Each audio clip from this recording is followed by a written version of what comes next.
Lin Mei. Welcome to the mother of all talk shows.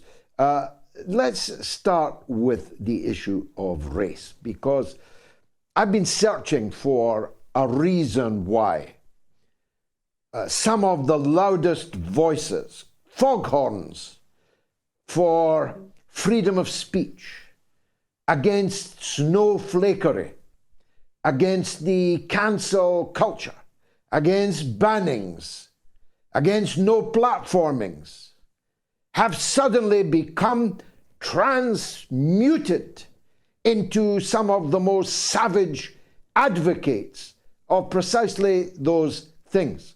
And I'm finding it impossible to conclude other than this is because of race. It's because they hate Muslims, Arabs, people of color, people of the global south, and most importantly, they hate them being here. And when they have the temerity to come out on a demonstration in support of the Palestinians, well, that's just too much for them. And off the deep end they go. What's your take on that? Well, to be honest, I'm quite frustrated in all honesty, because I have for a long period of time now supported, advocated for freedom of speech, expression, and post me being in the Labour Party, I actually found what I would call almost like a solace, a place within British conservatism, reason being because it was so refreshing. I found that people within, let's say, British conservatism, they advocated the most for freedom of expression, for freedom of speech, which I'm a great supporter of, until it came to discussing things that they may not agree with. Now, I thought freedom of expression had to be consistent, and it was for all, not only when it suited one demographic of people. So when I became quite vocal or questioning, wanting to learn more, but also seeing some of the inconsistencies, for example, with Ukraine and Russia, I was quickly shut down. This is not something you can speak about. And I thought, hang on, this is coming from the same people that advocated, I thought, for freedom of expression. The same with, now we can see with Palestine. I'm having multiple questions surrounding Israel, the plight of the Palestinian people. I'm wanting to question, do Israelis really support Benjamin Netanyahu? Why are there different views and opinions when it comes to Muslims versus Jewish people? Even if we look from a religious context of some of the criticisms towards Islam, looking at the Quran, which I understand why people would critique. But then when I started to query and question the Talmud, the Torah, oh, you can't speak about those things, that's anti-Semitic, but Islamophobia seemed to be okay. So I started to query, is freedom of expression, is freedom of speech, is it consistent, or is it only because it benefits them when they want it to benefit them, if that makes sense? It does. It makes perfect sense. And it means that they are hypocrites with a capital H. I could name names, but I won't, because you're on the screen. I don't want to embarrass you by association. But if you say, for example, that the Ukrainians have an absolute legal and moral right to resist with arms, in fact, you'll even give them arms with which to resist someone who's come and taken their territory, but you describe any Palestinian who does that as a terrorist, then hypocrisy is not really strong enough a word, is it? Exactly. And I am really big on the meaning of words. I'm big on the meaning of words. And when I was actually querying and questioning, say, for example, the word terrorist, if we look at just the Cambridge Dictionary, the Oxford Dictionary, a terrorist or terrorism is a person or a state that intimidates, has violence towards civilians for their own political gain. So when, again, I put out a question to people, why can we not call what the IDF are doing terrorism? Why is it always that the Palestinians are framed as terrorists? And we can see that anyone who wants to support the plight of the Palestinian people, anyone who calls for a ceasefire, all of a sudden we are complicit in the support of Hamas. Now, I would have thought that Jewish people across the world, Israelis, would like to seek truth. So I'm really mystified as to how they can allow, knowing that many of them live alongside Palestinians, how they can allow, when people say we are supporting Palestinians, that they brandish that as supporting Hamas when they know that there is a huge difference between Hamas and the civilians of Palestine. So again, I'm absolutely mystified as to how the meaning of things has been lost in this debate. And I feel that coming from the supporters of the Israelis or the Israeli government, they are not actually seeking truth, because it's now making them look disingenuous. It's making them, when they have certain things such as evidence, which the IDF have had to remove on a number of occasions, there's never any criticism towards that, and it confuses me. Well, it's Alice in Wonderland, isn't it? Words mean exactly what I determined that they mean. And moreover, they can mean one thing in one context and a totally different thing in another.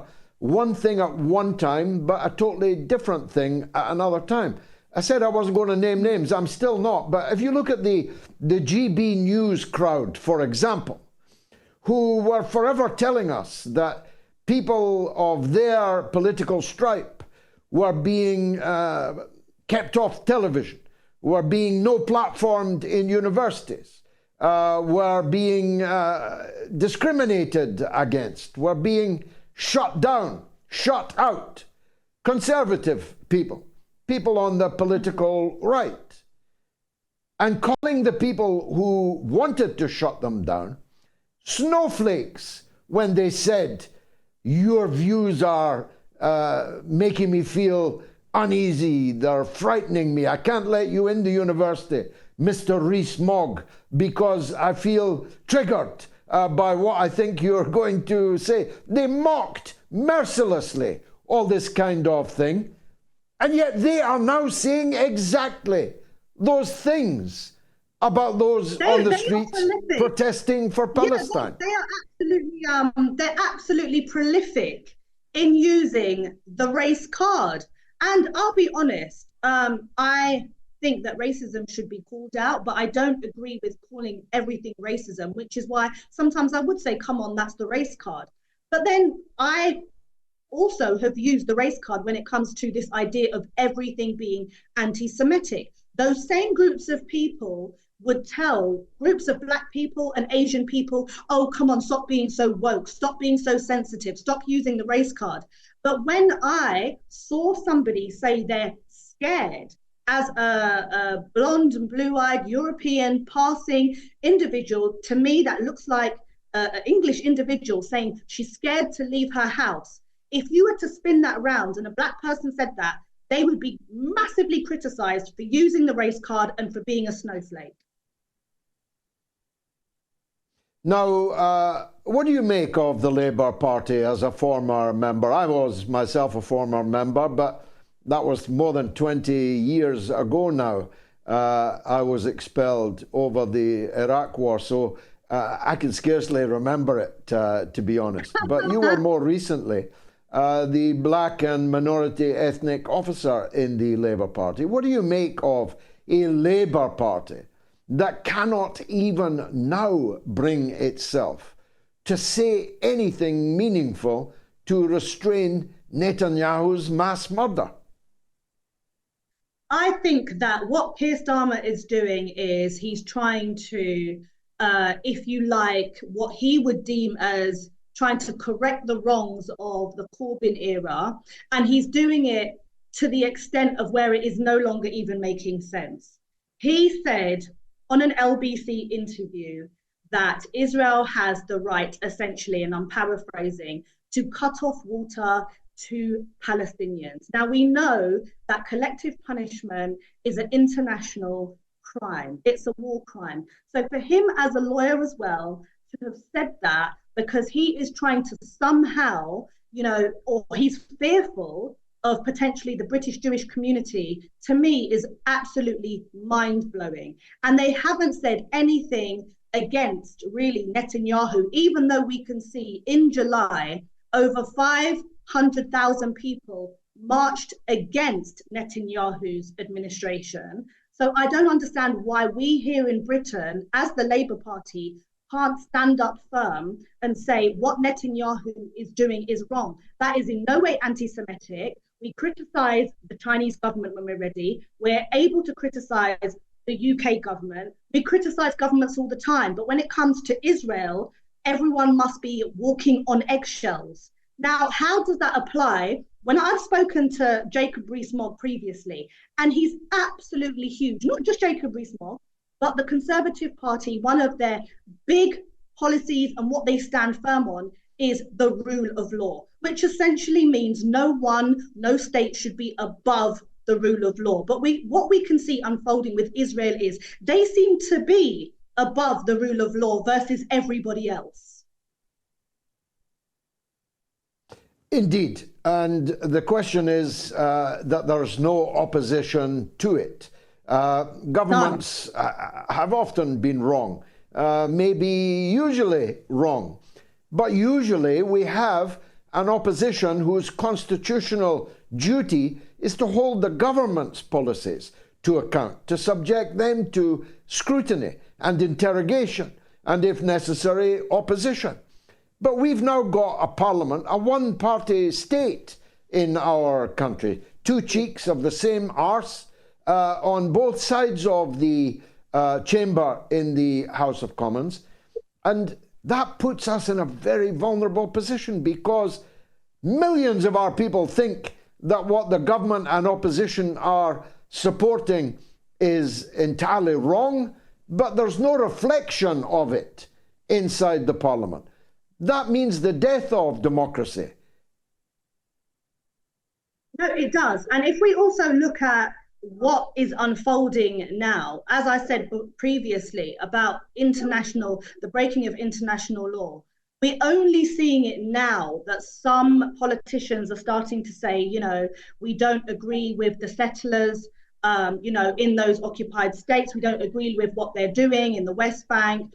And if we can see, Israel actually told the Palestinian people to move from one part of Gaza to the other, the north to the south. But then we saw shortly after they started shooting people in the south. They said that they will potentially bomb civilian buildings in the south. They have displaced over 1.7 million people. And my frustration, not with the politicians only, but with mainstream media is we have people like Piers Morgan who consistently request for the freeing of hostages, which should absolutely happen. But I have not seen yet anyone come out fervently to talk about 1,200 prisoners without charge held by the Israeli government, IDF, for years, some of them for years, with many of them being children, many of them being women, and yearly they are apprehending and imprisoning over 1,000 young people, many of which are under 13. We can see recently that a 5-year-old was arrested.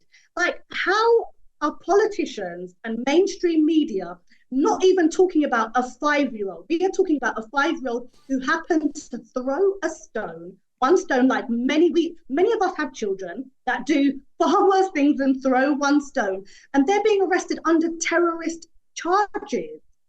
That's what they're being arrested under. But there is absolute silence. And again, like I've said this earlier, it blows my mind.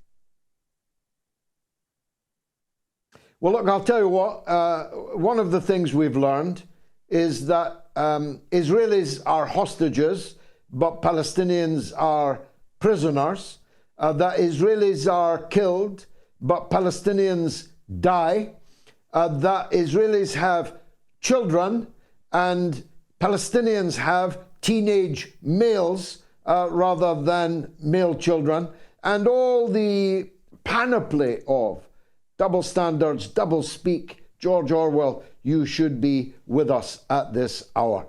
Lin Mei, it's been a pleasure, as I knew it would be, to speak to you here on the mother of all talk shows. Thanks for joining us.